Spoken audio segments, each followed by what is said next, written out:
बहुत से स्टॉक्स हैं। वामाक्षी हमारे साथ जुड़ चुकी हैं पूरी डिटेल्स लेकर। वामाक्षी गुड मॉर्निंग, बताइए ब्रोकरेज हाउस की नज़र आज किन किन कंपनियों पर है? Good morning. क्रेडिट स्विस ने डिलीवरी पर कवरेज शुरू की है आउट परफॉर्म की रेटिंग के साथ। उन्होंने उसका लक्ष्य रखा है 675 प्रति शेयर का। उन्हें स्ट्रक्चरल ग्रोथ नज़र आ रहा है। ई कॉमर्स के वॉल्यूम में करीब 30% का ग्रोथ यहाँ है और इनफैक्ट कंपनी ने FY22 में जो पार्सल वॉल्यूम्स है वो डबल कर दिए हैं और इसी के चलते क्रेडिट स्विस ने डिलीवरी की रेटिंग आउट परफॉर्म के साथ कवरेज शुरू की है। CLSA ने लेमन ट्री पर खरीदारी की राय बरकरार रखी और लक्ष्य रखा 80 प्रति शेयर का। FY23 के लिए कंपनी ने गाइडेंस दिया है कि वो रेवेन्यू को डबल करेंगे और जो ऑक्यूपेंसी है उसमें शानदार रिकवरी नज़र आ रही है। जो कॉर्पोरेट डिमांड है उसके चलते भी मार्जिन में भी सुधार आ सकता है। क्रेडिट स्विस ने JSW स्टील पर अंडर परफॉर्म की राय बरकरार रखी और लक्ष्य रखा 425 प्रति शेयर का। उन्होंने जो FY23 और 24 के लिए EBITDA अनुमान है वो लोअर स्टील प्राइसेस और बढ़ते कोल दाम की वजह से घटाए हैं। ये जो रीसेंट करेक्शन हमें स्टॉक में देखने मिला उसके बावजूद JSW स्टील फिर भी एक्सपेंसिव नज़र आ रहा है। मॉर्गन स्टैनली ने बड़े बैंकों पर अपनी राय दी है। उनके मुताबिक जो लार्ज और प्राइवेट बैंक्स है वो एक्सेलरेट करेंगे इन्वेस्टमेंट्स को। जो क्रेडिट कॉस्ट है वो अंडरशूट होंगे अगले कुछ साल में और ये PPOP ग्रोथ पे असर दिखाएगा। और आखिर में बैंक ऑफ अमेरिका सिक्योरिटीज़ ने बैंक पर अपनी राय दी है। उनके टॉप पिक्स हैं HDFC बैंक, ICICI बैंक और SBI।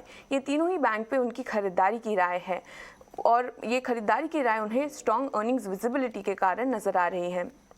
बंधन बैंक और बैंक ऑफ बड़ौदा पर भी उनकी खरीदारी की राय है और यहाँ पे उन्हें वैल्यूएशन री रेटिंग की स्कोप नज़र आ रही है। और राइट, बहुत बहुत शुक्रिया वामाक्षी ये सारी जानकारी देने के लिए। तो बैंकों पर आज काफ़ी रिपोर्ट्स आई हैं। बैंक ऑफ अमेरिका से की जो टॉप पिक्स हैं वो है HDFC bank, ICICI bank, SBI। यहाँ पर सब में खरीदारी करने की राय दी है। और मिड कैप स्पेस में देखेंगे तो बंधन बैंक, बैंक ऑफ बड़ौदा, ये तमाम बैंक इनको अच्छे लग रहे हैं। तो यहाँ पर आप नज़र रखिए। और इसके अलावा लेमन ट्री और JSW स्टील पर भी ब्रोकरेज हाउस की रिपोर्ट्स निकल कर आई हैं, तो उसका कुछ रिएक्शन आज दिन भर बाजार में देखने को मिल सकता है। अब आगे बढ़ते हैं। आज के बाजार पर तो रणनीति हमने आपको बताई, लेकिन कल का बाजार कैसा था इसका एक क्विक रिकैप ले लेते हैं और कौन से शेयरों में तेजी रही, कहां पर दबाव था, ये समझ लेते हैं। पूरी डिटेल्स लेकर हमारे सहयोगी सौमित अब जुड़ चुके हैं। सौमित गुड मॉर्निंग, बताइए।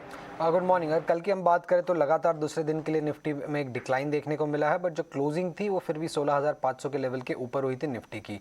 निफ्टी बैंक इंडेक्स की खासकर अगर हम बात करें तो करीब 300 पॉइंट की रैली हमें डेज लो से देखने को मिली थी और जो क्लोजिंग हुई थी वो 35,500 लेवल के ऊपर हुई थी। उसके अलावा अगर हम देखते हैं तो Nifty PSU bank index PSE दोनों ही इंडेक्सेस ने आउट परफॉर्म किया। गेंस करीब 0.5% के आसपास के गेंस दोनों ही इंडेक्सेस में देखने को मिले थे। निफ्टी IT इंडेक्स की अगर हम बात करें जो लूजर साइड में थे उसमें करीब 1.4% का डिक्लाइन हमें कल के ट्रेड में देखने को मिला और ये वर्स्ट डे था पिछले एक हफ्ते में निफ्टी IT इंडेक्स के लिए।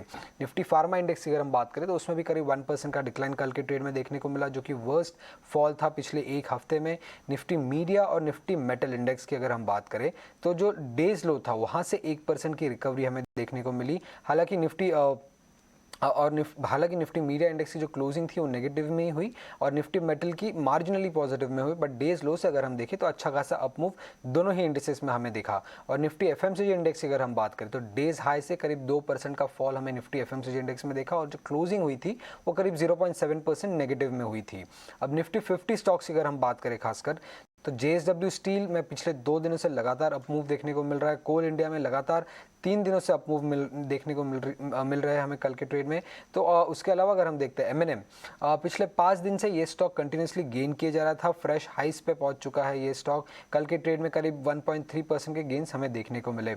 बजाज ऑटो कल का सबसे बड़ा लूजर था, करीब 3.7% का डिक्लाइन था और ये डिक्लाइन हमें तब दिखा जब कंपनी ने अपने मई के ऑटो सेल्स नंबर डिक्लेयर किए थे जो कि एनालिस्ट एस्टिमेट से थोड़े खराब आए थे। इसी कारण हमें ये वीकनेस बजाज ऑटो में दिखी। और उसके अलावा अगर हम अपोलो हॉस्पिटल, टेक महिंद्रा और हिंडाल्को की अगर हम बात करें तो ये तीनों ही स्टॉक 4 दिन से गेन कर रहे थे। तो थोड़ा बहुत प्रॉफिट बुकिंग हमें ये तीनों ही स्टॉक में दिखा। करीब 3 से 3.5% का डिक्लाइन तीनों ही स्टॉक में कल के ट्रेड में देखने को मिली थी।